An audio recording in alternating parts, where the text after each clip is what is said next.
আল্লাহ তাআলা বলেন উদউনি আস্তাজিব লাকুম, দোয়া করো আমি আল্লাহ তোমাদের দোয়া কবুল করব। ফাদকুরুনি, তোমরা আমাকে স্মরণ করো, তোমরা আমাকে আল্লাহ আল্লাহ বলে ডাকো। আযকুরকুম, আমিও তোমাদেরকে বান্দা বলে ডাকবো। জোরে বলে সুবহানাল্লাহ। তো ভাই দোয়া হবে। তো আমি আপনাদেরকে বলতে চাই, বুখারী শরীফের মধ্যে একটা হাদিস আছে, সালাসাতুন ফিল গার, তিনজন যুবকের গুহার ঘটনা। দেখেন, ভালো কাজের ওসিলা দিয়ে দোহাই দিয়ে যখন দোয়া করবে কবুল করবেন কে বলেন তো দেখি? ভালো কাজের দোহাই দিয়ে ওসিলা দিয়ে যখন দোয়া করবেন ওই দোয়াটা কবুল করবেন আল্লাহ। বন্ধুরা, আব্বারা, ভাইয়েরা, বাবা জীবনেরা, বুখারী শরীফের হাদিস, বনি ইসরাইলের তিনটা যুবক, কটা যুবক বলেন? বনি ইসরাইলের তিনটা যুবক সফর পারপাশে। আল্লাহ বলেন কুল সিরু ফিল আরদ, পৃথিবীটাকে ভ্রমণ করো, পৃথিবীটাকে ঘুরো, দেখো, আর আমার নিয়ামতের শুকরিয়া করো। তাই ভাবছি তিনজন যুবক সফর পারপাশে, ভ্রমণ পারপাশে বাড়ি থেকে বেরিয়ে চলছে। গ্রাম, শহর, পাড়া অতিক্রম করার পর ফাঁকা মরুভূমির দিকে চলছিলেন। বিশাল বড় মাঠ, এই মাঠের উপর চলছিলেন। মাঠের উপর দিয়ে চলতে চলতে চলতে হঠাৎ ঝড় বৃষ্টি আপনার শুরু হয়ে গেল। এরকম হয় না বলেন? এক সময় আকাশে মেঘ নাই, বাতাস নাই, কিন্তু আল্লাহর কেরামতি হঠাৎ ঝড় বৃষ্টি আপনার স্টার্ট হয়, শুরু হয়ে যায়। তো বিশ্বনবী বলছেন ওই তিনজন ব্যক্তি আপনার ফাঁকা মাঠ ময়দানে চলছিলেন। হঠাৎ ফাঁকা মরুভূমির ওপর দিয়ে চলতেছিলেন।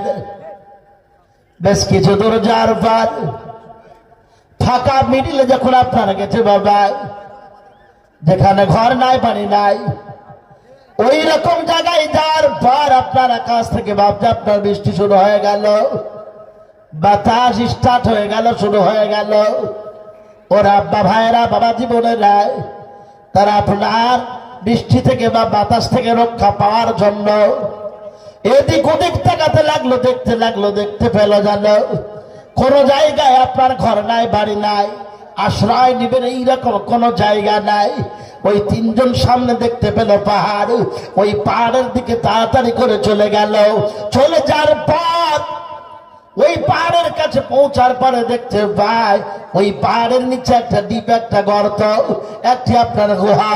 ওই গুহার মধ্যে তিনজন বৃষ্টি বা আপনার ঝড় থেকে রক্ষা পাওয়ার জন্য, পরিত্রাণ পাওয়ার জন্য ওই গুহার মধ্যে তাড়াতাড়ি আপনারা লুকিয়ে পড়লেন।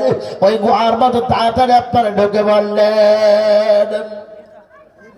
ও কালিচার টুকরা আপনার ভাইরা, বাবা জীবনেরা, যাহাই গুহার মধ্যে আপনার ঢুকে পড়েছে বাপ, অমনি আপনার গুহার উপরে, পাহাড়ের উপরে বিশাল বড় একটা পাথর ছিল। ওই পাথরটায় ঝড় বৃষ্টির কারণে ঝাপটায় যেন আপনার, ঝড় ঝাপটায় বৃষ্টিতে আপনার যেন না, ওই পাথরটা গড়তে গড়তে এসে গুহার মুখটাকে বন্ধ করে দিল। ও কালিজার টুকরা আপনার ভাইরা, বাবা জীবনেরা, তারা বিপদ থেকে বাঁচার জন্য গর্তের মধ্যে বা গুহার মধ্যে ঢুকেছিল, ঠিক কিনা বলেন? এখন বিপদটা বাড়লো না কমলো বলেন? ওরা আব্বা, বিপদটা আপনার কমলো না, বরং আপনার বাড়লো। বিশাল বড় পাথর পাহাড়ের উপর থেকে গড়তে গড়তে এসে গেল যেই গুহার মুখ দিয়ে আপনারা ঢুকেছিল, ওই মুখটার উপরে দাঁড়িয়ে গেল। এখন বাপ, ও কালিজার টুকরা আব্বা, ভাইয়েরা, বাবাজি বোনেরা, কথায় আছে যেখানে এই বাঘের ভাই, সেখানে আপনার সন্ধ্যা বা রাত হয়ে যায়। ওরা আব্বা, ভাইয়েরা, বাবা জীবনেরা, তিনজন ব্যক্তি আপনার যৌথ ভাবে, আপনার দলবদ্ধ ভাবে যেন তিনজন ওই পাথরটাকে সরাবার জন্য চেষ্টা করলেন, ধাক্কা দিয়ে হটাবার চেষ্টা করলেন, কিন্তু আপনার বিফল, কোন রকমের কোনো কাজ হলো না, পাথর সরাতে পারলেন না। পাথরটাকে মিলিত ভাবে তিনজন ব্যক্তি ধাক্কা দিয়ে সরাতে চাইল, সরিয়ে দিতে চাইল, কিন্তু ব্যর্থ। পাথরকে ভাবছে আপনার সরাতে পারল না। আল্লাহু আকবার। ফাঁকা মাঠ, যেখানে মানুষ আসে নাই, এইরকম জায়গায় তারা আটকা পড়ে গেছে। কে বাঁচাবে? কি করে বাঁচবে? বাপজি বিপদ কমাতে চেয়েছিল, কিন্তু বিপদটা বেড়ে গেল। আপনি বলুন, বিপদে ফেলার মালিক কে? বলেন, বিপদে ফেলার মালিক কে? বিপদ থেকে রক্ষা করার মালিকও আল্লাহ। যা কেউ করে না তা করেন আল্লাহ, ঠিক কিনা বলেন? যা কেউ করে না তা করে আল্লাহ, যা কেউ জানে না তা জানে কে? আল্লাহ। ওই তিনজন ব্যক্তির মধ্যে একজন ব্যক্তি বলল, ভাই, এই মিষ্টি ভাই, এসো, এখানে তো কোনো মানুষ ম্যান আসবে না, আর মানুষ না আসলে আমাদেরকে নিয়ে যেতেও পারবে না, পাথরও আমাদের গুহার মুখ থেকে সরাবে না। একটা কাজ করা যাক, এসো, আমরা কি জীবনে কোনোদিন ভালাই কাজ করিনি, যে কাজের ওসিলা দিয়ে দোয়া করি আল্লাহর কাছে, হয়তো আমার আল্লাহ ওই কাজের ওসিলায়, কাজের দোহায় এই গুহার মুখ থেকে পাথর সরিয়ে দিতে পারে। আপনি জানেন না, যেখানে হাদিস ও কোরআনের কথা আবৃত্তি আলোচনা হয়, যেখানে দ্বীনি মাহফিল হয়, ওই মাহফিলের ওসিলায় আল্লাহ গ্রামের বালা মুসিবত দূর করে দেয়। জোরে বলে সুবহানাল্লাহ। তো ভাবছি, আপনারা তিনজন ব্যক্তির মধ্যে একজন ভালো কাজের দোহাই দিয়ে আল্লাহর কাছে দোয়া করতে লাগলেন। দোয়াটা কি? প্রাথমিক লোকটা, ইয়াকা না'বুদু ওয়া ইয়াকা নাস্তাঈন। সে বলে, আল্লাহ, আমরা তোমারই দাসত্ব করি, তোমার ইবাদত করি, আর তোমার কাছে সাহায্য চাই। ঠিক কিনা বল? সাহায্য করার মালিক কে বলেন? আল্লাহ।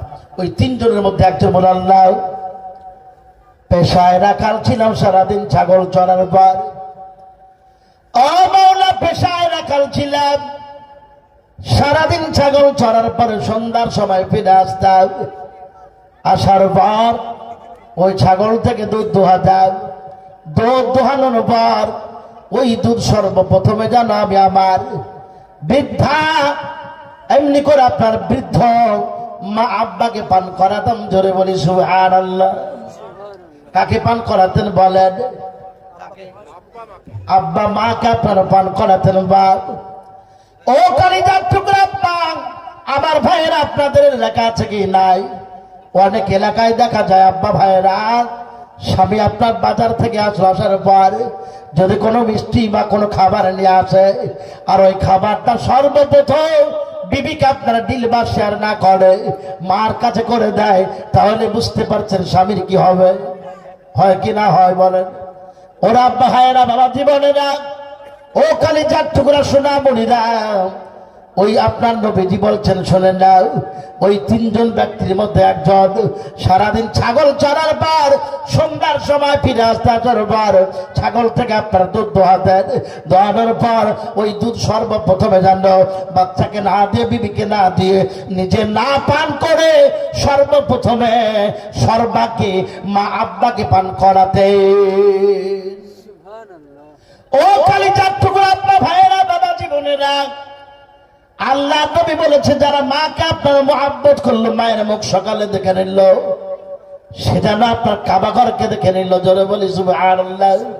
শুধু তাই নাই, মকবুল একটা হজের সব তার আমল নামাতে লিখে দিল। আল্লাহ নবী বলেছে, যারা সকাল বেলায় দুনিয়া কারো মুখ না দেখে মার মুখটা দেখে নিল, তার আমল নামাতে আপনার নেকিটা লিখে দিল। ও কালিজার টুকরা আপনার ভাইয়েরা, বাবা জীবনেরা, এই জন্য নবী বলেছেন, হুমা জান্নাতুকা ওয়া নারুকা, মাই তোমার জান্নাত, মাই তোমার জাহান্নাম। বাবা তোমার জান্নাত, বাবাই তোমার হলো জাহান্নাম। এই জন্য নবী বলেছেন, শোনে নাও, তুমি তোমার মাকে মহব্বত করবে, ভালোবাসবে, আল্লাহ তোমাকে মহব্বত করবে। শুধু মহব্বত করবে না, যাবতীয় বিপদ আপদ আমার আল্লাহ দূর করে দিবে। জোরে বলি সুবহানাল্লাহ।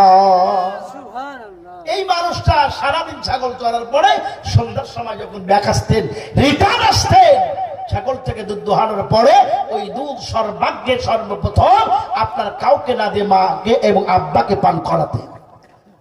ওই লোকটা দোয়ার মধ্যে বলছে, আল্লাহ, দিনের পর দিন, রাতের পর রাত, মাসের পর মাসে, বছরের পর বছর এইভাবে কাটতেছিল, কিন্তু হঠাৎ একদিন আমার বাড়ি ফিরতে রাত হয়, গভীর রাত।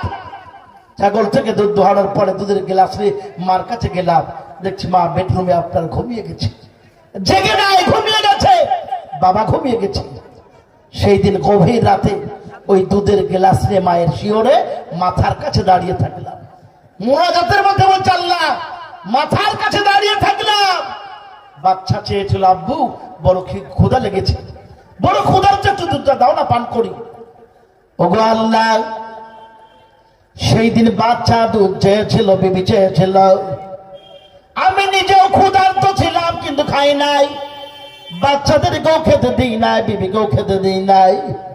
ওগো আল্লাহ, সেই দিন বলেছিলাম বাচ্চাদেরকে, বিবিকে বলেছিলাম, নিজেকেও বলেছিলাম যাবে আমার মা আব্বাকে পান করাবো, তারপরে তোমাদেরকে পান করাবো। ওরা আব্বা ভাইয়েরা বাবাজি বলে না, সোনা বোনেরা আপনার কি হলো দেখলেন? ও কালিজার টুকরা আব্বা ভাই বাবা জীবন বলছে আল্লাহ, সকালবেলাতে মা আব্বার ঘুম ভাঙলো, মা আব্বা জাগার পরে বলছে বেটা কি বাবার এখানে কেন দাঁড়িয়ে? বললাম মা, ও গো আব্বা, প্রতিদিন তোমাদেরকে দুধ পান করে আগে, কিন্তু আজকে দুধ না পান করে ঘুমিয়ে গেছ, এই জন্য গোটা রাত তোমাদের মাথার কাছে দুধের গিলাস বা বাটি নিয়ে দাঁড়িয়ে আছি, তোমাদেরকে আগে পান করাবো, তারপরে বাচ্চাদের বিবিকে, তারপরে পরিশেষে আমি পান করব। এই কথা যাহাই বলো আল্লাহকে ডাক দিয়ে বলে আল্লাহ শুনে নাও, এই কাজটা দুনিয়ার মানুষকে খুশি করার জন্য করে নাই, আমি শুধু তোমাকে খুশি করার জন্য, আমার মা আব্বাকে খুশি করার জন্য এই কাজটা করেছিলাম। যদি আল্লাহ তোমার কাছে ভালো লাগে, দয়া করে গুহার মুখ থেকে পাথরটা সরিয়ে দাও। বলতে দেরি হয়, কিন্তু আল্লাহ গুহার মুখ থেকে পাথরটা 3টা ভাগের 1টা ভাগ সরাতে দেরি করেন না। ভাগের 1টা ভাগ পাথরটা সরে গেল। এতক্ষণ ভাবছি আপনার আলো যাচ্ছিল না, বাতাস যাচ্ছিল না, কিন্তু একজনের দোয়ার বদলে আল্লাহ তাআলা আপনার এখন পাথরটাকে একটু সরিয়ে দিল, এখন বাতাস যায়, আলো যায়। বুঝতে পারলেন? বাতাস যায়, আলো যায়। আল্লাহু আকবার। ওরা একটু স্বস্তি পেল, যাক আপনার কষ্ট পেল, মারা গেল একটু দীর্ঘক্ষণ পরে মারা যাবে। একজনের দোয়াতে 3টে ভাগের 1টা ভাগ পাথর আপনার সরে গেল। এই জন্য আদি পিতা, কবি বলছে আদি পিতা আদম যখন মুসিবতে পড়ে, আদি পিতা আদম যখন মুসিবতে পড়ে, মোদের নবীর ওসিলাতে আল্লাহ কবুল করে। আদি পিতা আদম যখন মুসিবতে পড়ে, মোদের নবীর ওসিলাতে আল্লাহ কবুল করে। ফাঁকা রাতে বিছানাতে, ফাঁকা রাতে বিছানাতে দেখা দিও রে, মনের ঘরেতে রেখেছি যারে, দো জাহান বাদশা নবী কামলিওয়ালা রে। মোরা যদি ডানাওয়ালা ওগো পাখি হইতাম, ওই মদিনা দেখার জন্য উড়ে যাইতাম। মোরা যদি ডানাওয়ালা পাখি হইতাম, ওই মদিনা দেখার জন্য উড়ে যাইতাম। ঠিক কি না বলো? ইচ্ছে হয় না? হয় না? মোরা যদি ডানাওয়ালা ওগো পাখি হইতাম, ওই মদিনা দেখার জন্য উড়ে যাইতাম। হৃদয় জুড়ে দেখতাম আমি, হৃদয় ভরে দেখতাম আমি, দুনয়ন ভরে, মনের ঘরেতে রেখেছি যারে, দো জাহান বাদশা নবী কামলিওয়ালা রে। আল্লাহ রাসূল আদম নবী একটা বিপদে পড়েছিল, একটা ভুল করেছিল, 350 বছর কেঁদেছিলেন। বলুন কত বছর? আদম নবী বিপদগ্রস্ত। বিপদে কি? এক ভুল করার কারণে 350 বছর শুধু কান্না করেছিলেন। একদিন পানিতে মুখ দেখতে গিয়ে দেখছেন যে আপনার মুখের মধ্যে যে গাল আছে, ওই গালগুলো আপনার গোস্তগুলো আপনার বসে গেছে। আল্লাহু আকবার। গালের মধ্যে গোস্ত শেষ, চামড়াগুলো হাড়ের সঙ্গে লেগে আছে। উনি দেখে অবাক। কত বছর কেঁদেছিলেন আদম নবী? একটা অন্যায় করার কারণে 350 বছর কেঁদেছিলেন। কিন্তু যেদিন মুহাম্মদ সাল্লাল্লাহু আলাইহি ওয়াসাল্লামের ওসিলা নিয়ে দোহাই দিয়ে আল্লাহর কাছে দোয়া করলেন, দোয়া করতে দেরি হয় কিন্তু আল্লাহ কবুল করতে দেরি করেন নাই। জোরে বলে সুবহানাল্লাহ। আমি আপনাদেরকে বলি, এটা নবীর মাহফিল, নবীর সভা। এই নবীর সভার ওসিলায় হয়তো এই গ্রামে যারা আছেন আল্লাহ আপনাদেরকে মাফ করে দিতে পারেন, ঠিক কিনা বলেন? এই জন্য আব্বা ভাই বাবা জীবন একজন ব্যক্তি বলল আল্লাহ এই কাজ করি, এই কাজের দোহাই দিয়ে ওসিলা দিয়ে দোয়া করলেন, আল্লাহ কবুল করলে পাথরটা 3টা ভাগের 1টা ভাগ সরিয়ে দিলেন। এখন আছে কয়জন বলেন তো দেখি? 2 জন। এই 2 জন আছে। দ্বিতীয় জন আল্লাহর কাছে দোয়া করে, বলে আল্লাহ ওগো আমার আল্লাহ শুনে নাও, আমার বাড়িতে বহু কাজ করার জন্য আপনার লেবার থাকতো, ওরা আব্বা ভাইয়েরা এখনো অনেক গ্রামে আপনারা দেখা যায় প্রভাবশীল ব্যক্তি আপনারা থাকে, মানুষ থাকে, তাদের বাড়িতে আপনারা তাদের আন্ডারে বহু মানুষ আপনার কাজকর্ম করেন। ওই মানুষরা তোর মধ্যে বলে আল্লাহ ও রব্বুল আলামিন আমার বাড়িতে বহু আপনার কাজ করার জন্য লেবার থাকতো, কাজ করার পরে সবাই পরিশ্রম করার পরে পারিশ্রমিক নিয়ে সবাই গেল, কিন্তু একটা লোক আপনার পরিশ্রম করার পর কাজকর্ম করার পরে টাকা না নিয়ে যেন আপনার পালিয়ে যায়। ও কালিজার টুকরা আব্বা ভাইয়েরা বাবা জীবনে যায়, তিনি বলে আল্লাহ ওই লোকটাকে যখন আপনার পেলাম না, ওই লোকটা যখন টাকা নিতে আসলো না, আমি তার টাকাকে নষ্ট করে দিলাম না, আমি তার টাকাকে আপনার মেরে দিলাম না, ভক্ষণ করে নিলাম না, ওই টাকা দিয়ে আপনার জানেন একটা ছাগল কিনলাম, কেনার পরে ওই ছাগলটা বুঝতে লাগলাম, বুঝতে বুঝতে ওই ছাগল থেকে বাচ্চা হয়, একের পর এক হতে হতে বিশাল একটা ছাগলের পাল হয়ে গেল। ও বন্ধু আব্বা ভাইয়েরা বাবা জীবনেরা, বিশাল একটা ছাগলের দেরি হয়ে গেল। ও আব্বা ভাইয়েরা বাবা জীবনেরা, ওই আপনার লোকটা 1 বছর নাই 2 বছর নাই 12 বছর পরে যেন আপনার লোকটা ফিরে আসলো। আসার পর তিনি আপনার বলে আল্লাহ আমাকে বললো ওগো আমার মালিক শুনে নাও, 12 বছর পূর্বে তোমার বাড়িতে কাজ করেছিলাম, ওই কাজের যা টাকাটা পাবো টাকাটা দিয়ে দাও। তিনি আপনার সঙ্গে সঙ্গে বলছেন আল্লাহ আমি বললাম শুনে নাও, ওই যে মাঠের মধ্যে যতগুলো ছাগল দেখছো না, ওই ছাগলের মালিক আমি কিন্তু নাই, ওই ছাগলের মালিক হলে তুমি যাও, ওই ছাগলগুলো নিয়ে চলে যাও। ওই লোকটা বলেছিল ভাই আমি তো 500 টাকা পাবো, ছাগলের পাল কেন আপনি দেখান, আমার সঙ্গে কেন ঠাট্টা করেন আর কি করেন?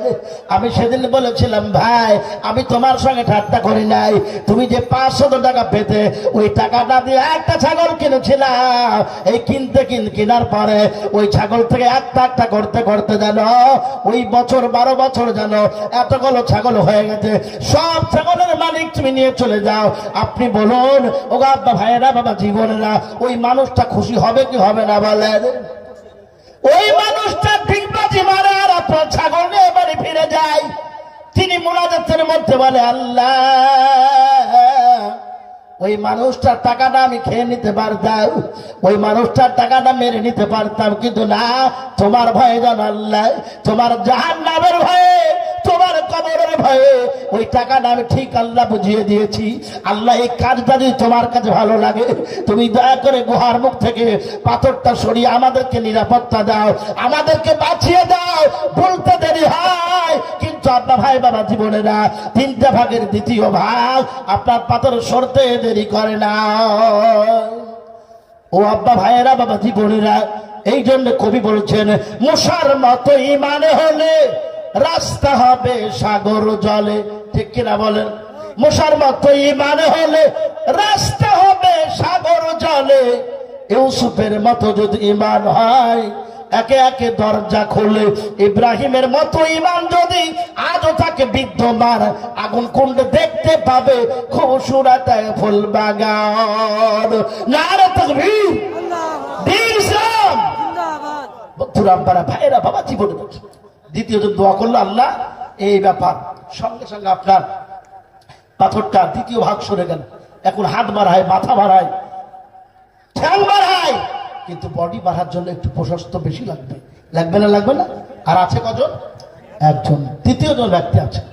এই 3য় জন দোয়া করে আল্লাহ আমার এক চাচাইতো বোন ছিল, এই চাচাইতো বোন অত্যন্ত সুন্দরী ছিল, চাচাইতো বোনকে আমি একদিন কুপ্রস্তাব দিলাম, তার সঙ্গে অবৈধ কাজের প্রস্তাব দিলাম, সে আমার প্রস্তাব গ্রহণ করলো না, আমার দাওয়াত গ্রহণ করলো না, সে রাজি হলো না।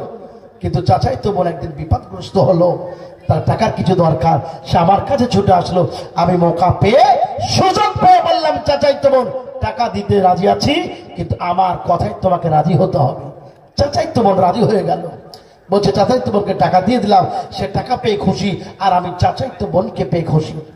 মুনাজাতের মধ্যে বলছেন, দোয়ার মধ্যে বলছেন, দোয়ার মধ্যে বলছেন আল্লাহ চাচাইতো বোন আর আমি দুজনাতে একটা অন্ধকার ঘরে ঢুকলাম, দুজনাতে কাজ করার জন্য ড্রেসগুলো খুললাম, শুরু করবো। চাচাইতো বোনকে শুধু একটু টাচ করেছি, ধরেছি, সঙ্গে সঙ্গে চাচাইতো বোন বলল ইত্তাকুল্লাহ, আল্লাহকে ভয় করো, আমার সতীত্বকে নষ্ট করো না। এই যাহাই বলা, ওই লোকটা বলছে আল্লাহ সঙ্গে সঙ্গে তোমার ভয়ে, তোমার জাহান্নামের ভয়ে, তোমার আযাবের ভয়ে, তোমার কবরের ভয়ে আমি আমার চাচাইতো বোনের সতীত্বকে নষ্ট করলাম না। আমি ঘর থেকে তাড়াতাড়ি করে বেরিয়ে চলে আসলাম। আল্লাহ আই রব্বুল আলামিন পরওয়ারদিগার, এই কাজটা শুধু তোমার ভয়ে, তোমার জাহান্নামের ভয়ে এই কাজ, খারাপ কাজ থেকে আমি বেঁচে থেকেছি।